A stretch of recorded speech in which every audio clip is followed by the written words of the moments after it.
So in this lecture, I'll be discussing some more terminology in experimental research in psychology, as well as different methods for conducting scientific studies in psychology. So let's begin with some terminology, some important terminology to know whenever a scientist is making an experiment to test a particular hypothesis or to build an argument for a theory. The most common form or the most basic form of experimental research is to do a true experiment where there are one or two more groups that differ in some particular way that the investigator is manipulating.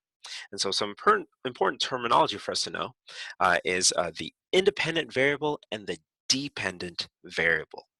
So the independent variable is a variable that is influenced or controlled by the experimenter. And in an ideal experiment, the independent variable is it's the only thing that differs between the two groups in your study or two or more groups in your study. So for example, in Dr. Cuddy's power posing research, the independent variable was the type of pose. So as we discussed in the previous lecture, the participants, the 42 participants in our study, did everything the same. They collected the same saliva samples, did the same questionnaire, had approximately the same number of individuals in each group, and did the same gambling task. The only thing that differed between the group was the type of pose. And that allows us to attribute any differences we see in their scores later to that manipulation of the type of pose that they held. Next is the dependent variable, and the dependent variable is a variable that the researcher measures to see the effect of the independent variable. It's typically the main outcome measure of the experiment. So in Dr. Cuddy's research, they had individuals fill out a questionnaire measuring their feelings of confidence, as well as saliva samples to get dominance, or I shouldn't say saliva samples. The dependent variable itself was dominance and stress. And very importantly, in this field of research, it's important to make operational definitions. It's important to say, when I say stress, what exactly do I mean? In some studies, stress could be measured by filling out a questionnaire. In Dr. Cuddy's study, that wasn't the case. Stress was measured by collecting saliva samples and measuring the level of cortisol. So the higher your level of cortisol, that was an indication of having a higher level of stress. So the operational definition, it's a description or a definition of how the dependent variable as well as the independent variable will be measured. How specifically will they be measured? If I say that I want to measure how depressed someone feels. There's many ways to go about measuring that. I could give them a questionnaire, standardized questionnaire where they rate certain symptoms of depression. Or I could go about videotaping them and watching them throughout the day and seeing how they behave and coding if they engage in certain depressive behaviors. I could examine how they write and how they describe themselves. There's many ways of operationalizing any variable. And in any study, it's crucial to the interpretation of any study that operational definitions are provided. Another important element of experimental design is random assignment. So in a true experiment, in an ideal experiment, we want to be able to be sure that the differences that we see between any groups are due to the manipulation of the experimenter. And so we make sure that all the variables are controlled except for the independent variable.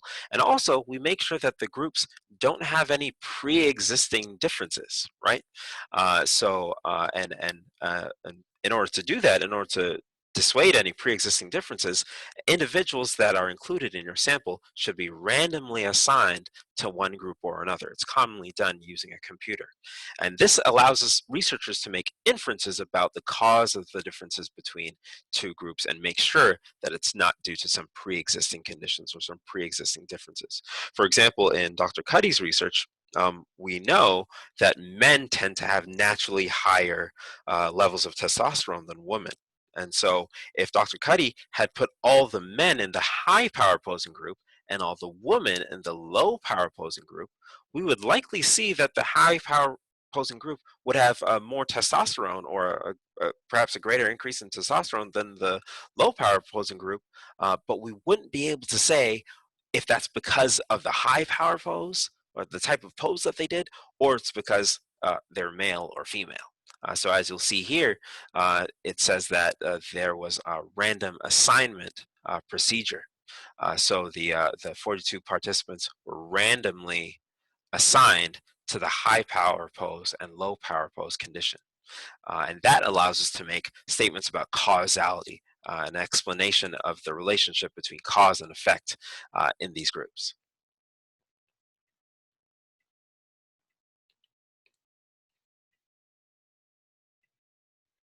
So let's do another simple example of a very simple experiment. So let's say that you have this hypothesis that people with loud, or I should say, let me go back.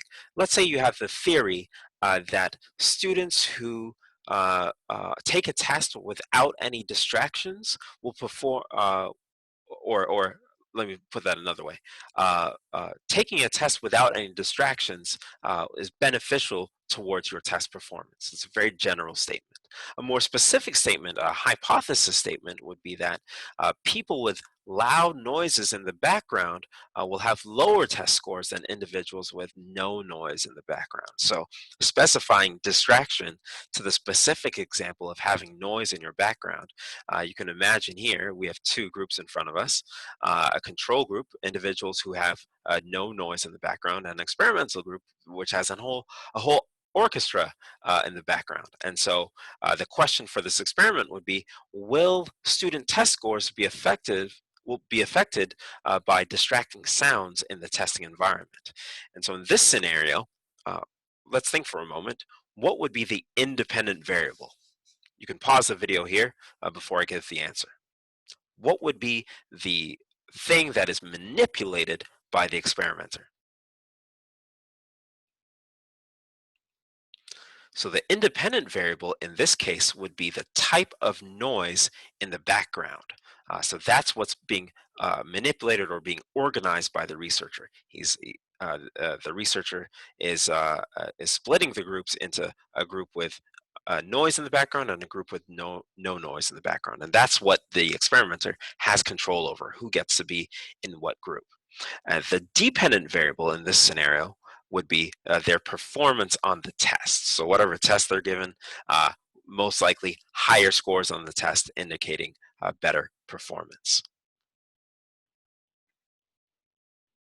So you'll learn a little bit more about random sampling and random assignment in lab, but just to say a little bit more, it would be important in this experimental scenario to randomly assign your participants to the experimental and the control group.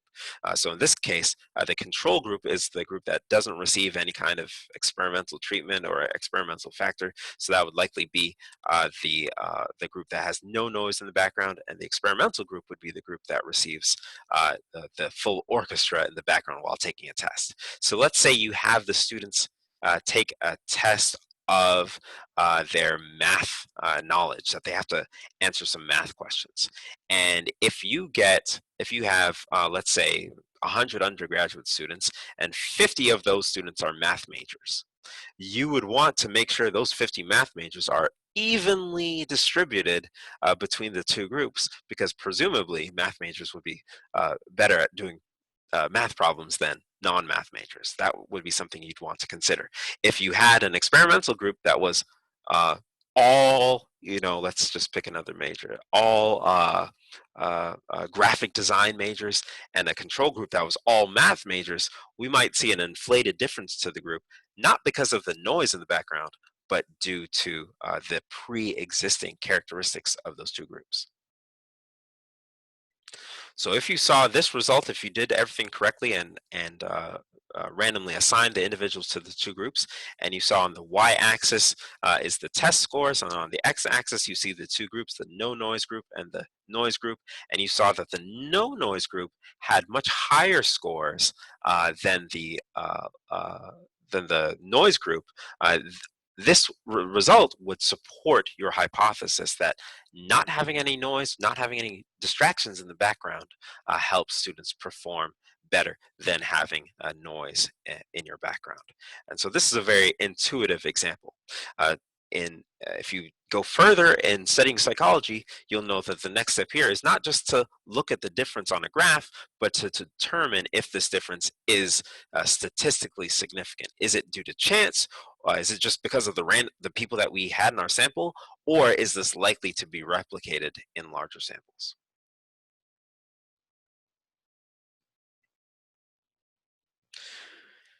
A few more pointers about experimental design. In an ideal study, the researchers are unaware of who is assigned to each group, who is assigned to the noise group and who is assigned to the no noise group in order to control for experimenter bias. Without controlling for experimenter bias, a researcher might be tempted to give lower scores or might influence the procedure in some way to amplify the difference between the groups. So let's say it's not an objective math test. Let's say instead of it being a math test, it's a artistic drawing competition that or an artistic drawing test that has to be judged by raters. If the raters know that okay, person X was in the noise group and person Y was in the no noise group, that might kind of influence how they interpret or how they judge those test scores because of experimenter bias. Oftentimes, experimenters, we have a hypothesis in mind and we want our results to follow those expectations. So, experimenter bias was one critique of Dr. Cuddy's power posing study because the researchers directly instructed and helped people find the right position and could see which position the people were holding and could see their resulting behavior on the gambling task and their saliva samples. So that was one critique, is that maybe experimenter bias played a little bit of a role. In the 2015 follow-up study, the experimenters were blinded to the poses that the participants did during the experiment. The participants were shown what power pose to adopt by a computer screen, which brings up the other problem of maybe not everyone in that study was holding the power pose correctly. Who's to know? There were over 200 participants. So blinding ourselves to, as experimenters, to the results of the experiment or the ins and outs of the procedure can be useful so that we don't put our own biases on the results. Another important aspect of an ideal study is the placebo effect. Ideally, participants should not know the experimental hypothesis or know the direction of the hypothesis that people are going into. So that's another critique of later power posing studies, is that, particularly the 2015 study, the participants were instructed and were told basically what they were going to be doing, that they're going to be doing a high power pose or low power pose and see what the results were. Any participants who might have known, oh yeah, this is supposed to help me feel more confident or feel a particular way, that might influence their responses on the gambling task or on the questionnaire. So the placebo effect, when people's expectations or beliefs determine their experience in a given situation. I've posted a video link on Canvas for you to take a look at that provides a more detailed description of how the placebo effect can both be useful and be disadvantageous in certain situations.